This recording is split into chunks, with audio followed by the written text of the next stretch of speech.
सांगलीसह देशात आणि राज्यात मोठ्या प्रमाणात नशेचा विळखा पसरलाय. नशेखोरीमुळे गुन्हेगारी वाढली आहे. नशेखोरीतून एकदा गुन्हा घडला तर त्या परिसरातल्या मेडिकल व्यावसायिकांना याचा मोठ्या प्रमाणात त्रास होतो. नशेच्या गोळ्या आणि औषधे हे ऑनलाईन सहज उपलब्ध होत असल्याने परिस्थिती गंभीर बनली आहे. यावर कोणाचंही नियंत्रण नाही. काही उद्योगपती आणि औषध कंपन्यांना मोठं करण्यासाठी हे ऑनलाईन विक्रीचे बनल्याचा गंभीर आरोप सांगलीचे खासदार विशाल पाटील यांनी केलाय. सांगलीत बेकायदेशीर ऑनलाईन औषध विक्रीच्या विरोधात औषध विक्रेत्यांचा देशव्यापी बंद पुकारण्यात आला. यावेळी काढलेल्या मोर्चामध्ये विशाल पाटील यांनी सहभागी होत सरकारवर निशाणा साधला. ऑनलाईन औषध विक्रीवर आजच पायबंद घातला नाही तर भविष्य धोक्यात असल्याची चिंता खासदार पाटील यांनी व्यक्त केली आहे. डॉक्टरांच्या सल्ल्याशिवाय जर एखादे ऑनलाईन औषध घेतलं आणि जर संबंधित व्यक्तीला काय झालं तर जबाबदार कोण, असा प्रश्नही खासदार विशाल पाटील यांनी उपस्थित केला आहे. अडचणी समजून घेण्यासाठी, तुमच्या मागण्या समजून घेण्यासाठी मी या ठिकाणी आलेलो आहे. पण तुमच्या या आंदोलनाला पूर्णपणे फक्त उपस्थित राहूनच नव्हे तर मंत्र्यांपर्यंत, दिल्लीपर्यंत तुमचा प्रश्न पुढे नेण्यासाठी व गरज पडली लोकसभेत जोरदार ह्याच्यावर लक्षवेधी मांडून हा प्रश्न मार्गी लावण्याचा, पाठिंबाचा शब्द देण्यासाठी मी या ठिकाणी आलेलो आहे. ही जी संघटना आहे, अर्थात खूप वर्षापासून आपल्या संघटनेबद्दल आज आकर्षण आहे, देशभर आकर्षण आहे. खूप कंपन्यांचे वेगवेगळे डीलर असतात, त्यांच्या संघटना असतात. आज केमिस्ट आणि ड्रगिस्ट असोसिएशनची संघटना आहे. तुम्ही एवढं एक संघपणे काम करता, तुमच्याकडनं इतर लोक प्रोत्साहन घेतात. तुमच्यासारखी एकी असली पाहिजे असं म्हणतात. आज तुमची एकी आहे आणि या एकीमुळे ग्राहकांचा सुद्धा फायदा होतो.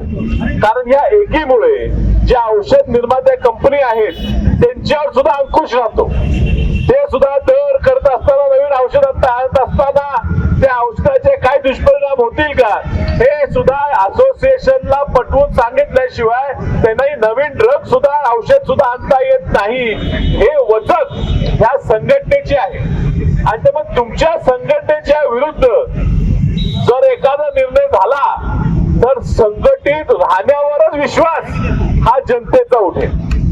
एवढी संघटितपणे, प्रामाणिकपणे काम करणारे संघटनेचा आवाज सुद्धा ऐकला जात नसेल तर न्याय व्यवस्थेवर आणि ह्या डेमोक्रेटिक प्रोसेसवर सुद्धा जनतेचा विश्वास उठेल. आणि म्हणून कदाचित प्रत्येकाला तुमच्या 100% मागण्या मान्य नसतील. मी पूर्ण समजून घेतलं. माझंही म्हणणं होतं, एक खासदार म्हणून, लोकप्रतिनिधी म्हणून मला ऑनलाईन ऑर्डर करता यावं असं मलाही वाटतंय. मात्र तुम्ही जे समजून सांगितलं की ऑनलाईन ऑर्डर करताना माझ्या दुकानात करा. ऑनलाईन ऑर्डर करत असताना कुठेतरी राज्याबाहेर कोणतरी बसलेला आहे, त्याला प्रिस्क्रिप्शन काय माहित नाही, कुठलं औषध द्यायचं माहित नाही, ते औषध आलेलं त्याची एक्सपायरी काय माहित नाही, जेन्युअन आहे, खरं आहे का खोटं आहे, डुप्लिकेट आहे हे माहित नाही, दिल्यावर त्याच्या अंगावर काय झालं तर जबाबदारी स्वीकारायला कोण नाही, अशी परिस्थिती असताना तुम्ही ऑनलाईनला का प्रोत्साहन देता, हा तुमचा जो प्रश्न आहे हा पटण्यासारखा असल्यामुळे या प्रश्नासाठी तुम्ही रस्त्यावर उभारलाय, रास्त उभारलाय असं मला वाटतं. आणि म्हणून तुमच्या मागणीच्या निगडीत एक सांगलीचा मोठा प्रश्न आहे नशेचा आणि नशेतनं होणाऱ्या गुन्हेगारीचा. आज सांगली मोठ्या प्रमाणात नशा होत असतो आणि नशातनं एखादी घटना घडली तर पहिला त्रास त्या ठिकाणच्या परिसरातील सगळ्या दुकानदारांना, केमिस्ट आणि ड्रगिस्टना होते. आणि अर्थात नंतर माहिती निघाली तर त्या कुठल्याही दुकानातनं त्याला ते औषधं मिळाली नसतात, नशेची औषधं मिळाली नसतात, त्याने ती ऑनलाईन खरेदी केली. ऑनलाईन नशेचे औषधं देत असताना कुठलीही प्रिस्क्रिप्शन बघितली जात नाही. बोगस कोणतरी डॉक्टर बसतो, खरोखर डॉक्टर आहे का, तो कोणती स्कीम आहे का खोटा आहे हे सुद्धा त्या ठिकाणी माहित नसते. औषध दिली जातात. आज प्रेग्नन्सी टर्मिनेट करण्यासाठी सुद्धा आज ऑनलाईन आज या ठिकाणी औषधं मिळतात. ह्याला कुठलाही कंट्रोल राहिलेला नाही. कुठल्या तरी औषध कंपन्या मोठ्या व्हाव्यात म्हणून आज असोसिएशनचं काहीतरी होईल, आज आमच्या दुकानाचं काहीतरी होईल, पण आज जर कंट्रोल केला नाही तर जनता कुठे जाणार, त्यांना खूप मोठं नुकसान होणार.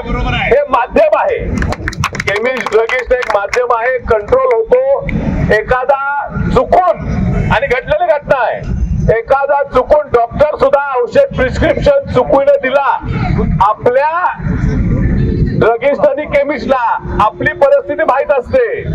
असं झालेलं आहे. एखाद्या पेशंटला गोळी लिहून दिली आणि मग केमिस्टनी सांगितलं, अरे बाबा तुला हे दुसरं अडचण आहे, तू ही पण गोळी घेतोस, ही गोळी तुला चालणार नाही, डॉक्टरांकडनं बदलून आण. हे पण सांगायचं काम आज तो केमिस्ट करतो. ऑनलाईन वाला सांगणार आहे का? ऑनलाईन वाला तुम्ही ऑनलाईन टाकलं, आता सोपा का लोपेरमाइड आणि लोबोटिल ही औषध वेगळी आहेत हे मला पण माहित नव्हतं.